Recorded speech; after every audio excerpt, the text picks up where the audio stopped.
Keel walked into the bustling city square, unaware of the storm that was about to hit. The sun beat down on the crowd, people laughing and chatting, but one voice stood out. Lyra, the powerful leader, stood on a platform surrounded by her followers. With a cruel smile, she pointed at Keel and shouted, "Look at this one. A mere slave trying to act like a man."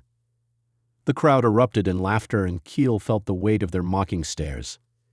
His heart pounded, but his face remained calm. He had lived a quiet life for years, never seeking attention. But now, humiliated in front of thousands, something deep inside him stirred.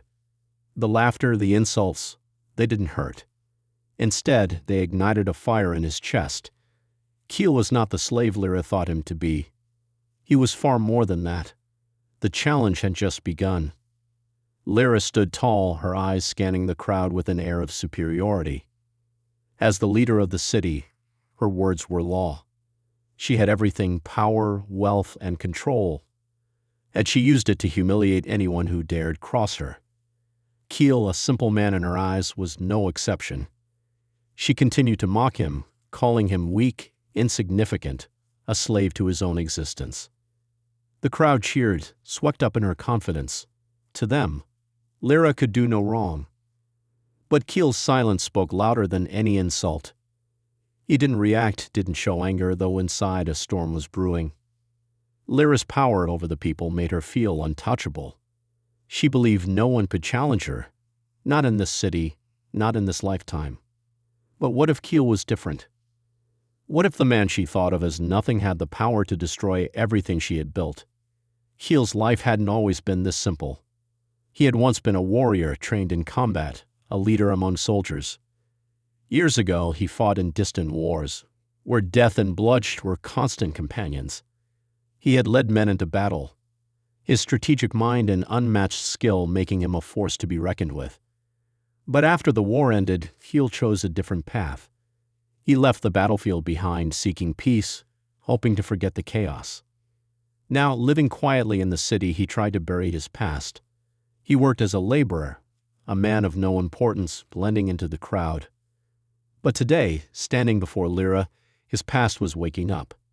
The anger he felt wasn't just about the insult. It was about his silence, his decision to stay hidden.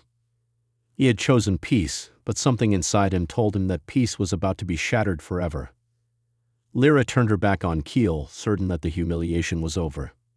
She was already planning her next move, unaware that Keel was silently stepping forward.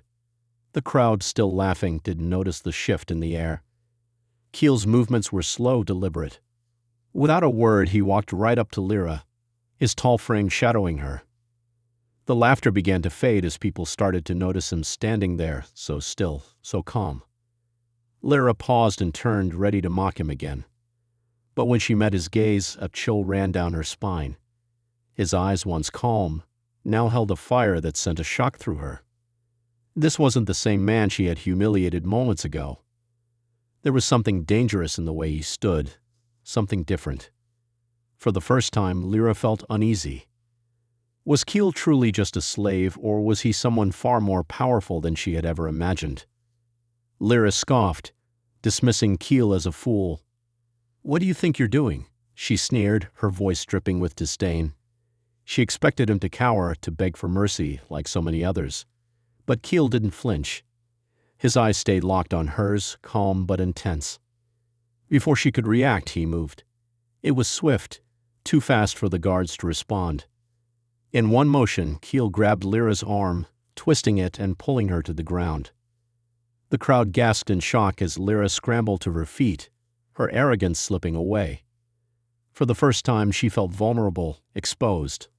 The great leader, who had never known fear, was now on the ground, her pride shattered. Keel stood over her, his voice steady. "You've made a mistake." He wasn't yelling, wasn't threatening, just stating a simple fact. The crowd fell silent, watching, waiting. Would Lyra accept his challenge or continue to fight back? Lyra's eyes burned with rage as she stood up, dusting herself off. Her pride, broken for the first time, was now replaced by fury. "You'll regret this, slave," she hissed, her voice dripping with venom. She raised her hand, signaling her guards to advance, but Keel was faster. With a flick of his wrist, he disabled the security system nearby, sending a wave of confusion through Lyra's ranks. The guards hesitated, unsure of what was happening. Keel moved like a shadow, slipping past them with ease, his movements fluid and precise. Each guard he passed fell without a sound, their weapons useless against him. Lyra's eyes widened as she watched in disbelief. "Impossible," she whispered under her breath. The power she had held so tightly in her hands was slipping away, and for the first time in years she felt fear. Keel wasn't just a slave, he was a force to be reckoned with. The showdown had only just begun. Lyra, now desperate, realized her physical strength alone wouldn't defeat Keel. She wasn't just a leader, she was a strategist, trained to manipulate and control. "You think you've won?" she sneered, taking a step back. "You're playing a game you don't understand." Keel didn't reply. Instead, he moved toward the central control panel of the city, where all the city's defenses were managed. Lyra's guards, still disoriented by his earlier moves, tried to recover, but they were no match for his speed and precision. Keel knew this system well. It had been part of his training. Lyra watched helplessly as Keel disabled another layer of security. The city was now under his control. The power she thought she could manipulate had turned against her. "This is your final move, Lyra," Keel said, his voice calm yet heavy with meaning. Lyra's confidence began to crack. She had underestimated him, and now it was too late. Lyra stood frozen, the weight of her situation sinking in. Her usual arrogance crumbled as Keel moved effortlessly through the city's control systems. The crowd watched in stunned silence, the tension thick in the air. Lyra tried to rally, but her words caught in her throat.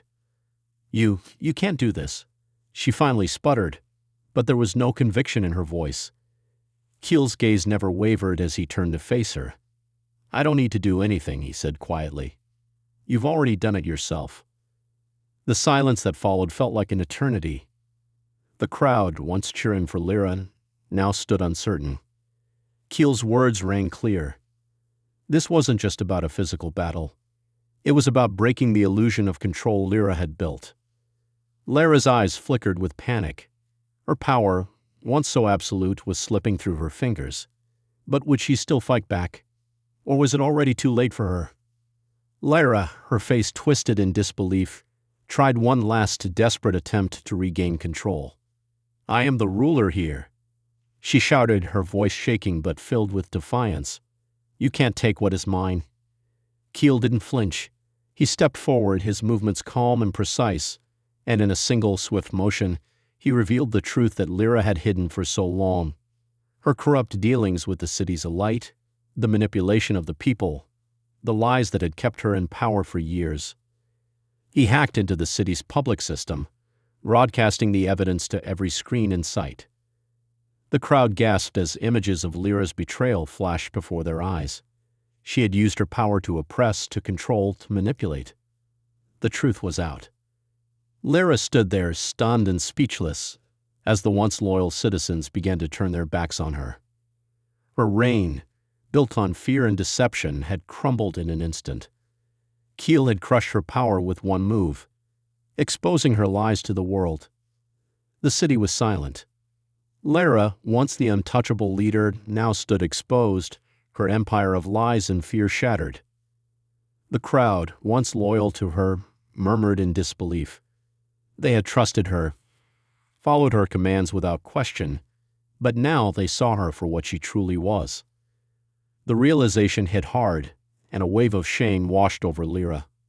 She had no power left, no influence, no followers. Keel, standing tall amidst the chaos, watched the scene unfold. His mission was never to rule or dominate. It was to show the world that even the greatest of leaders could fall, that no one was above the truth. Without saying another word, he turned and walked away, leaving Lyra to face the consequences of her actions. As he disappeared into the crowd, the people began to talk, to question everything they had known. A new chapter for the city had begun, one where truth and justice would reign.